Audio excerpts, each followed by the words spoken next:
Oh, there we go. Content. Yay. Meeting is now streaming live on Facebook.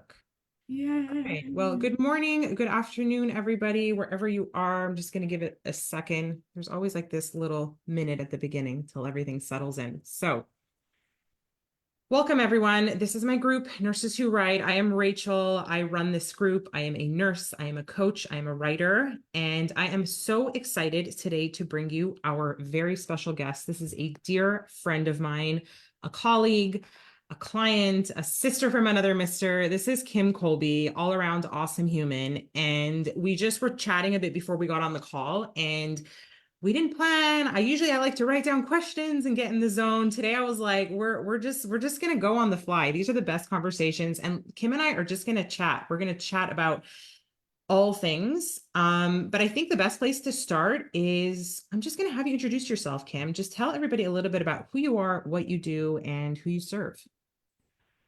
Well, hello, everyone. I probably know quite a few of you. I am Kim Devoid Colby on Facebook. The Devoid is because that's my maiden name, and when people go searching for you, they don't know my married name. I live in New Hampshire. I am a HWNCBC like Rachel. We went through, oh gosh, it's been like a year and a half now. We went through a mastermind program with somebody local to me, Bri Riley, and we clicked immediately. So we started working on the um, Heal the Right Way. I was one of on the second one. But a little bit about me. Sorry, see. Well, you're good. I Love it. I live in New Hampshire. I have a small homestead where I do all things food preservation, gardening, um, and I'm currently doing some certifications for herbalism and all of the stuff like that. I'm also a Reiki master and going through a small little cacao facilitator training so that I can do them locally. I don't know if I'd ever bring it into my practice, but I love being able to provide that in my retreats that I'm doing here at home. Let's see what else. My niche, if we all have to have a niche, seems to be ADHD, and I love working with people who struggle with neurodivergence, who struggle with the executive function disorders, because I am like a ping pong squirrel. So if you could see, I actually have a picture up here of a squirrel with a big stop sign through it to remind me to not squirrel while I'm I working. love it. So I love it. I feel like this is one of the things that we connected over, Kim, is like this being multi-passionate. And it's one of my favorite things about you is just like having many different interests. Like you just listed off a bunch, right? You mentioned Reiki and cacao and neurodivergence and ADHD, and you have a homestead and you're a nurse and you're a coach and you're a mom and you're a grandma, and like you have all these different identities. And it's something I really relate to because I've always had many, many different interests. I don't think I've totally accepted that. Always totally accepted that part of me. Like I always thought that like there's something, I don't want to say wrong, but like I felt maybe a little bit uncomfortable with the fact that my interest went in so many different directions. And then I met yeah, you and it was like this was something that we just saw eye to eye on. Like it was just, yeah. oh my God, it's okay to be multi-passionate. It's okay to have your attention pulled in many different directions. And can you talk a little bit about, so this is a phrase I'm pretty sure I learned from you, is like turning your ADHD into a superpower. I think growing up, a lot of us look at ADHD as something wrong or something that needs to be medicated or something that needs to be fixed. And ADHD can be very difficult to live with. It can be something that you need to make a lot of accommodations for. But to really reframe it as there's something about having ADHD that can actually be your superpower. So can you talk a little bit about that? Like I would love to kind of hear from you, like how has ADHD served you? How has being multi-passionate served you? So one of the things that I think you and I have talked about a lot over our year and a half relationship is that multi-passionate can oftentimes leave you feeling like you don't have a tribe because you're like not fully immersed in this tribe, the homesteading tribe for me, or you're not fully immersed in the nurse coaching, or you're not, whatever you're because you feel like sometimes you're pulled in so many different directions. that can be an incredibly scary thing for people, but it can also be something that shows your diversity and your power. And one of the things that I find to be most troublesome about ADHD is that it is a situation where doctors just want to throw a pill at you. No, do not get me wrong. Please, no shade on the people that need the medication. I've been there. It helped me with my day job. I was able to go in and focus, but then I felt so zombified after. Well, as an entrepreneur, the focusing during the day wasn't always the thing that I needed. So ADHD in and of itself has the ability to give you so many different avenues. Um, I always think of, I don't know if this will translate to some of the younger crowd, but there used to be magicians who would like spin like 20 plates and they just go back and forth and they just keep everything spinning. And that is something that ADHD really can allow you to do to a certain extent. Yeah. And I think part of what I have always struggled with is that I will have 15 in the air and I'll say, ooh, shiny, another one, and I'll get that one going. And then this one starts to falter. And then, ooh, shiny, and another one. And then now this one's definitely faltering, and this one over here. So I feel like I was always running back and forth. As I have done the research that I've been doing and working towards trying to turn it into my superpower, I've had to really learn how to prioritize. I mean, even this morning, Rachel and I talked earlier, I struggle with insomnia. I have not slept. I could not sleep last night. There was too much going on in my brain. I'm setting up a new workshop for a group. We're doing some DIY herbal salves, like for hand creams and stuff like that. And I'm all excited about it. My brain was just going 90 miles an hour. So this morning, I had to sit down and I knew that I had 20 things on my list. And of course, my brain wanted to go to the thing that I am excited about right now, which is that workshop. That's not for 6 weeks. My ADHD program is starting in a week and a half. What's my priority? So, ADHD can definitely be a superpower if you learn how to work with it. Mm-hmm. And I watch you, and you are amazing at that. And that's one of the things that honestly, your Heal the Right Way really helped me with. Um, the first time, I think I was struggling so much last year during the first session because I've done three. The first session for me, I was struggling because I was going through some health issues. The second one, I really hit my stride with it because I was like making lists and then learning how to utilize the Heal the Right Way, doing that in the morning and all of that. So watching you, you've definitely turned your ADHD into a superpower. Yeah, I love this. And you like segued into my next question, which was I really wanted to talk about utilizing writing as a tool. And Oh this yeah. doesn't just apply to people with ADHD. I've never even been formally diagnosed with ADHD, but I relate to a lot of the symptoms. I think a lot of us do. I have a theory that many people have technology induced ADHD. I think just the way that our world runs. So even if we don't necessarily have that label or that diagnosis, but I relate to people with ADHD experience. And so I would love to like talk about how how writing can help with focus and how, and you mentioned it a little bit. You talked a little bit about lists and writing and how has like writing helped you stay focused in your business, in your life with all the busyness and all the craziness. So part of what I learned through not just your program, but our conversations over the last year and a half has definitely been a situation of getting up in the morning and doing the daily pages, doing that. Can I swear? Absolutely. Getting the shit out of your head onto the paper so that way you can wipe it off. Right. Because there is so much with someone with ADHD, with neurodivergence, as an entrepreneur, as a parent, as a wife, as a husband, as a whoever. There is so many different things that are floating around in our head that are not pertinent at the moment, but because we're not acknowledging them in any way, shape, or form, because we're trying to stick to this one thing we need to do today, it gets lost. They become hyperfixated. When you have that ability to use writing, whether it is, I always have on my phone, I have an open chat to myself about things that I need to do.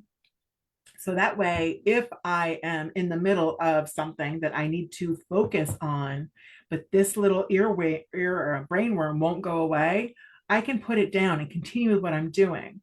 So having that daily pages to emotional, verbal, whatever kind of diary you need to Yeah. do for that day onto the page sets you up with a really clean slate. Yeah. And Yeah. I didn't really catch that in the first session that I went through with you. Started in the second, but in the third one, I hit my stride. And I had a situation a couple of weeks ago that really hit me really hard, and I took a week off. And I actually put my journal downstairs so that I couldn't, because mine is I get up, go to the bathroom, do my stuff, then I go sit down and I write. I needed that break because I needed to let things process in a different way. But I then realized how much, okay, I'm done with the brain thing. Now I need to get it on paper. So it has really become a way for me to not just focus, but a way to list my life. And when I'm having a moment where I can't focus, whatever is going on in my brain, just sitting down and writing out, just free flowing, Yeah. Yeah. just letting it go, I can then go back to focusing. Yeah, because so many of the thoughts and feelings that we have throughout the day are subconscious. They're below the conscious level. We're not aware of them. So maybe we're aware enough to know that we're overwhelmed, or maybe we're aware enough to know that we're pulled in many different directions. We're aware that there's a lot of thoughts in there. But when we do morning pages, when we do stream of consciousness journaling, what we're doing is we're literally just holding up a mirror to our brain, Mhm. and we're like, oh, that's what was going on in there. I was anxious about this, or I was thinking about this, or like it takes the subconscious and makes it conscious. And once it's conscious, you could face it, you see it on the page. It's that much more manageable, and you cleared it out. It's no longer sitting in here blocking creativity, blocking flow, making you anxious, and now it's on the page and now I can put it aside. And one of the big things that I had to learn with morning pages was, as a recovering perfectionist, another little buzzword we'll throw in there. A lot of us think like, oh, the writing has to sound good. It has to look good. Like, this is my journal. It has to be pretty. It has to be beautiful. Like, maybe I'll come back later one day and like use this to write my like open Magnus. And it's like, no, like it can be ugly, it can be messy, it doesn't have to sound good. And Julia Cameron in The Artist's Way even says like you can throw away your morning pages, you can put them in a manila envelope and dump them in a drawer. Like, she encourages you not to look back at them, because we're really training ourselves to just thought dump, thought dump, thought dump, thought dump, and just kind of create some space up here so that we can be vibrant and expansive and think and be creative, and just not be constantly weighed down by all of that stuff. So yeah, it's It's really funny you powerful. talk about the perfectionism because, like I said, I had a really bad insomnia bout last night, and I'm like, okay, I'm going to try to see if I can write this out and get it out. And again, the perfectionism starts to kick in. And with my morning pages, I've really started to get past that. Now, granted, this was a 3 in the morning pages, but I am literally just, it is, if I went to get it now and showed you, I couldn't read it. It was literally just scribbling. It was just my brain needing to have the hand action to get it out of my body. Yeah. And I don't think I could know what I wrote. Like, it is, my handwriting is horrible. Anyway, my Oh, mom that's always said I should have been a doctor, not a nurse. But um, so having that capability of just, okay, it needs to get out, and not being perfectionist and not caring about the grammar. And there have been times when I've been like literally just a string of explicitives, what's the word? expletives. Expletives. Expletives. I can never say that word. Um, fuck, fuck, fuck, fuck, fuck, fuck, until Yeah. the brain catches up, and then the words start coming out. And that has been helpful for managing frustration and anger and loneliness and annoyance and all of the good feels and all the bad feels. Yeah. Yeah. And I've had people say like, Rachel, I try to do morning pages, but I don't know what to write. And so it's like exactly what you're saying. You could literally just swear over and over. You could just say, I don't know what to write. And then the other thing that I hear people say is, I don't like doing morning pages because my hand can't keep up with my thoughts. They're like, I have all these thoughts and they're coming in and I'm trying to write them down and they're not coming out, and I can't write fast enough. And that's really frustrating for me.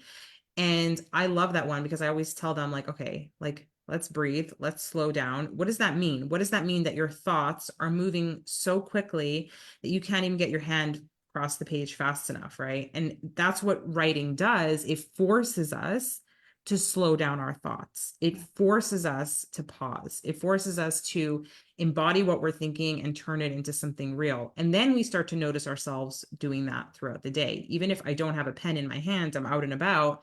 I'm not writing per se, but I'm like, ooh, can I slow down my thoughts enough to look at them? And so writing becomes a presencing practice. Writing becomes a mindfulness practice. Writing becomes a way to ground ourselves.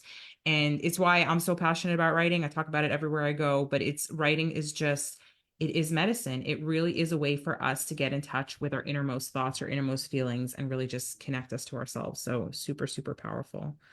Yeah. Yeah, that's one of the things that I have found that when you were talking about like your brain is going too fast, I've struggled with that my entire life. I don't know if anybody else out there that's listening right now or that will listen later has ever had somebody say to them, "Wait a minute, your brain goes all the time," and I'm like, "Wait a minute, yours doesn't?"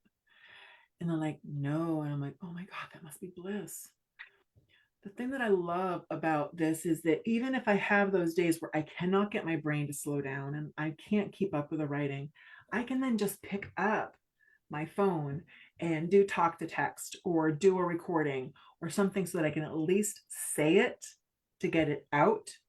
And then I can slow my brain down a little bit if I need to get that out faster than I can slow myself down. Because that's Yeah. happened. Yeah. Um, but I haven't been doing this as long as you, so maybe I'll get to the point where that's definitely a little more helpful.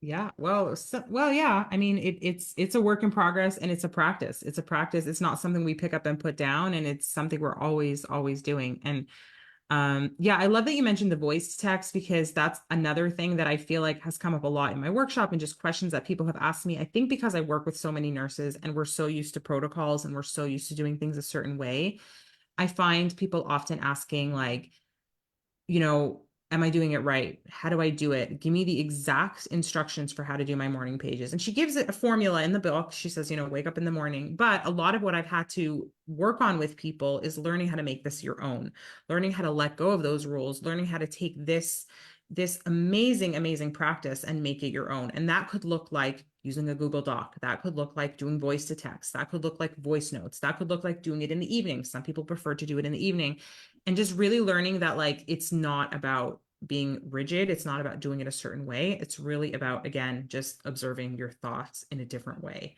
and however that looks like to you. And so I really want to encourage people that are watching that are doing the morning pages or have thought about the morning pages or even just curious, this is the first time you're hearing about this, like, how can you make this your own? How can you make this accessible? Do you want to set a timer? Do you want to say 3 pages? Do you want to say 1 page? Do you want to do it in a Google Doc? Like, how do you want to make this your own? And just experiment, just have fun with it. Just see what starts to happen, see what starts to emerge when you commit to this practice of observing your own thoughts and just being present with yourself. So, yeah. And if there are days like where I'm like I either oversleep or else I'm had an early morning meeting or whatever, and I am like I don't have time for 5, 10 minutes, 20 minutes, 30 minutes, 6 pages, whatever. Anybody seeing my notebook would see that it's a newer one, so there's not as many in there, but there are some days where it's literally like 2 sentences. Don't have time for morning pages today, need to keep up with this, and then I go and do my life. It's about the practice. It is about keeping yourself on the routine. And for people with ADHD, that is especially important. And one of the things that people with ADHD struggle with the most is routines. So learning how to build that capacity, that necessity, that desire to journal, to do your morning pages, to write your lists, whatever it may be, having that capacity start to grow is showing you what a routine can look like and how it can help you, which then can transfer into other things. I work a lot with clients and the program that I'm starting around things like sleep, lifestyle issues, how all those things affect us with ADHD. having routines and practices is really important, so that the morning pages has definitely become part of my morning routine. Honestly, I do morning pages more than in the morning than I do showers. I don't shower as much because I don't have the time. If I have the time to do one or the other, unless I'm really stinky, to be completely blunt, I'll do the morning pages and take the shower later. Yeah. Yeah. I love it. Yeah, and it is a cleansing practice. It is, we are It cleansing is. out those thoughts, and yeah, it's amazing. It's so powerful. Yeah, so I'm curious. I would love to like, I don't know. I'm like, I want to switch gears and talk about something else because we talked a lot about writing. We've talked about ADHD. Anything, because you're a very colorful, unique person with a lot of interests. Is there anything you really want to talk about today? The homesteading, I don't know, anything. I'm just gonna kind of like hand the mic to you. Oh, I think ADHD aside, writing aside, I think the big thing in my life that I'm really passionate about is people being able to be who they are. And when you struggle with ADHD, when you struggle with being like we talked, you have your feet in 10 different little groups, it's sometimes hard to feel like you have a sense of community. And we then spend a lot of time going from social setting, group, social setting, home, whatever, where you're showing different aspects of you that sometimes we don't feel like we get to be the whole who we are. And that's something that I've been working a lot towards over the last year is if I am out at a networking event, because I do a crap ton of local networking. Like Yeah, I do probably in-person local networking anywhere between 8 to 10 a month. amazing. In fact, very few of my clients that I have signed have anything to do with the internet. Like I Interesting. didn't meet Ah, them through the internet, or if I did, I met them by networking, not through specific social media. Anyway, okay. um, so when we have all of these times when we're going from a homesteading group to a networking conversation to this kind of conversation, we have to almost pigeonhole who we are. And everybody, all of us, Rachel, you said at the beginning, we're this, we're this, we're this, we're this. We have all these different titles. I want people to be able to be who they are at the core, wherever they are. Yeah, yeah, And that is something that majority of us struggle with because social context tells you that, okay, you're in a networking thing. Well, you're not going to talk about your homestead if that's not what your business is. mm-hmm. Sorry, that's part of who I am. Mm. When I talk to my clients about, the nurse coaching and or, what it is that I do, I talk about the fact that I have ADHD and that, I'm going to try to get your stuff to you today, but I've got 3 other things that I have to do beforehand. And if I don't, I've got a note in my calendar to do it for you tomorrow. And, I Right, right. very much who I am. Yeah, I love that. It's Like one of the being things that yourself. you and I. Yeah, being yourself. And this resonates with me a lot because I do not do as much in-person networking as you do, although I do some. But I recently joined an improv class, and as I'm listening to you talk, so I live in Los Angeles. I've always wanted to act since I was a little kid. I did a little bit of acting, and my daughter's in musical theater. And I woke up one day and I was like, Rachel, why don't you just put yourself in an acting class? And I just enrolled in improv. I didn't do a lot of research. ADHD, here we go. I just signed up. I just was like, this is going to be great. I'm going to do an improv class. It's going to be amazing. I show up on the first day and like, I'm the boomer of the group. Okay. I'm the oldest person there. There's 20 people in this room. I'm the only one with kids, I think. And these people all have acting experience. This is Los Angeles. Like they're models. And I felt very really like I don't know, uncomfortable, very uncomfortable, a little out of place. Who am I? What do I say? How do I present myself? Do I talk about my kids? Because I identify and I notice myself like I identify as a nurse, I identify as a mom. Those are things I'm really comfortable talking about. But I'm in this group of people that are like their interests don't intersect that much with mine. Some do, and I'm sure we can find things that we can intersect, but it really like brought to light for me how we all have so many different parts of ourselves and we can step into a new kind of setting and just be like, who am I? Like, and so really just being integrated and like I think it comes from a foundation of self-acceptance and learning to love all parts of yourself. And this is a mantra that I learned from Amy Colombo, who's like a mutual colleague of ours. She says, I belong in every room I walk into. And that is something that I've had to learn to embody. When I walk into a room and I'm like, ooh, I feel uncomfortable, I feel inferior, or I feel superior, right? Sometimes you walk into a room and you feel, and just remembering that, like, I am a person with all different parts, and every single person in this room is a person with all different parts, and we're all just people. And I belong here. I belong in this room. Maybe I feel a little out of place, and that's okay. And just so I love that you said that because it's such a central experience. It's such a universal experience for all humans to be somewhere and feel like they don't belong. And so I think that is a big part of your coaching and a big part of who you are as a person is just like that self-acceptance, that self-love, loving all parts of ourselves. And then that just like translates into just a different way of being. So so beautiful. So beautiful. I love it. We've always connected. I think we have very different backgrounds. I mean, I grew up on a farm in the middle. I mean, the um, population of my town without the college, because I grew up in Middlebury, Vermont, so that's Middlebury College. It's a pretty famous liberal arts school. Without the college population, I think that the town population was like 5,000. Wow. And I lived on a farm on the outskirts of town, and you grew up in you grew up in Toronto, Yeah. Yeah. and you live in this giant metropolitan area. I live in the biggest city in New Hampshire, Manchester, population 98,000. Wow. That's probably like your Yeah. specific little district area. So we had very different backgrounds. I'm 52, you're much younger than that. You had three girls, I have two boys. I am a grandmother, you are not yet. Great. You went into nursing directly out of school. I went into nursing when I was 40. Wow. So we have these very different backgrounds, but the core of us, who we are, we recognized each other Yeah. Yeah. Mm, yeah. because we were able to be vulnerable and be who we were.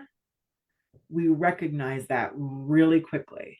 Yeah. And I want everybody to have that.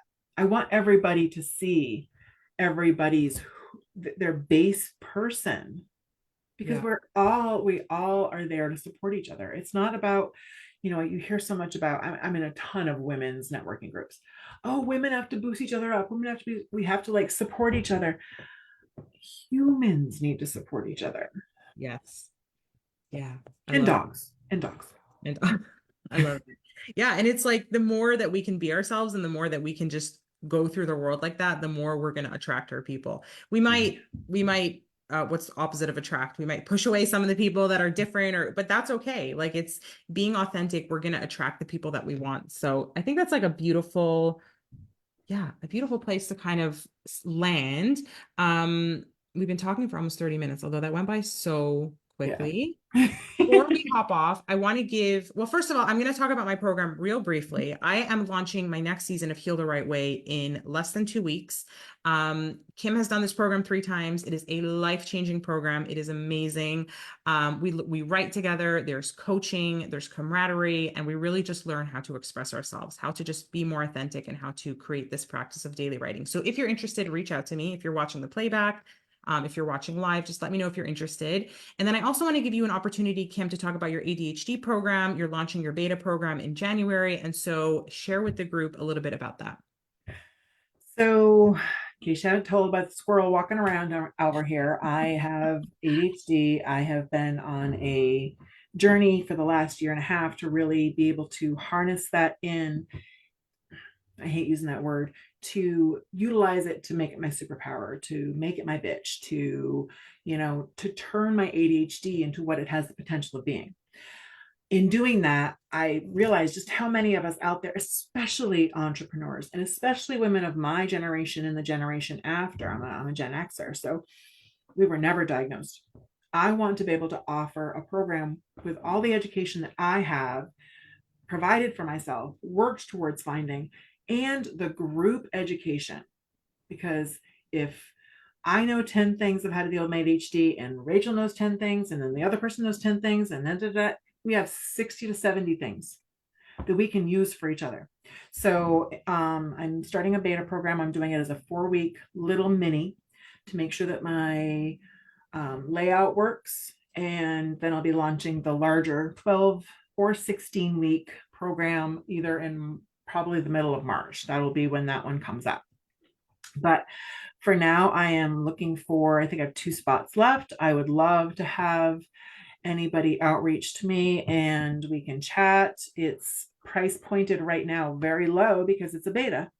Yeah. And I would love to give you some more information. So Yeah. if you have ADHD, struggle to focus, think you have ADHD, self-diagnosed, Dr. Google diagnosed you, whatever, outreach to me, we can chat. Yeah, reach out to Kim. This is an amazing opportunity. It is. Like she said, it's a steal. I know a little bit about the back end of it, but it's a good deal and it's an awesome, awesome program. Kim is an awesome human with a huge heart and yeah, just so much to give. So One other thing, it is not just for nurses. It is not just for coaches. In fact, right now, I think I only have 2 coaches, okay. 2 nurses. So yeah, Yeah, so this is open to anyone. Yeah, and it launches in January. So just reach out to Kim if you want to hear more. She's on Facebook, Kim Devoit Colby. If you want to hear more about my program, I'm right here. You all know where to find me. Thank you so much for coming on today. I love this conversation. I always love chatting with you, I know. and I'm just so glad that I got to share you with the group. I hope We everybody would be dangerous if we lived closer. I know we'd have a lot of fun. We would have a lot of fun. Teach you how to garden. I got plans. I got plans. So I that's don't have plants. I mean, I kind yeah. of do, but I don't keep them alive very well. But anything outside, I can keep This growing. is new for me the last couple years. I used to think I had a black thumb until I realized that you can get as many plants as you want and you just throw out the ones that die. And then you just keep the ones that live. And now I have a green thumb and now my plants are doing amazing. So There you it's a go. learnable skill. Yes, it is. All As right. are many things. Yes. Thank you for coming on. Thank you everyone for watching. And we will catch you guys on the flip side. Bye. Bye. All right, I'm going to turn off the live if I can figure out how.